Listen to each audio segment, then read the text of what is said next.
You may have heard us talk about the nations and how we strive to be a sending church.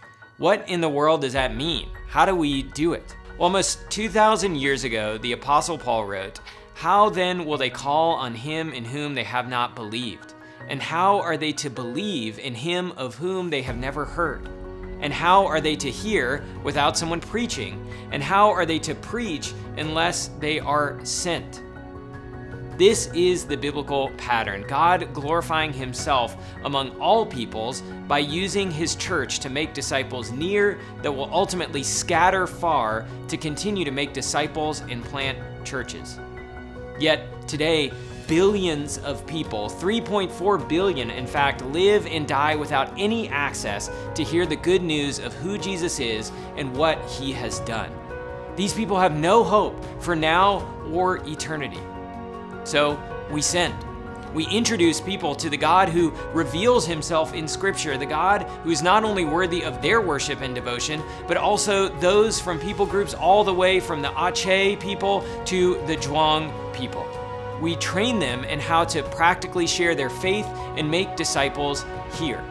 We then continue to journey with people as they discern a calling to make disciples and plant churches among unreached peoples, assessing them and training them in how to labor in some of the darkest places in the world. This relationship doesn't end when they move overseas. We continue to care for them, to encourage them and support them both physically and spiritually. We continue to be actively involved in their lives, maintaining a connection and fueling the work they're doing among the unreached. Yet, we didn't make this up. We're following the pattern laid out for us in the Bible. Just as Paul was sent out with a team by a local church to make disciples and plant churches among unreached peoples and places, we continue to follow this example in educating, training, sending, and caring for those who will do this pioneering work. Why?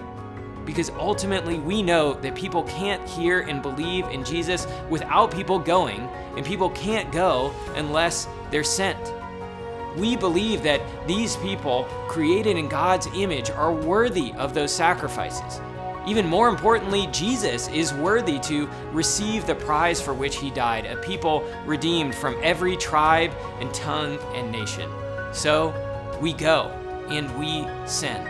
We are a sending church.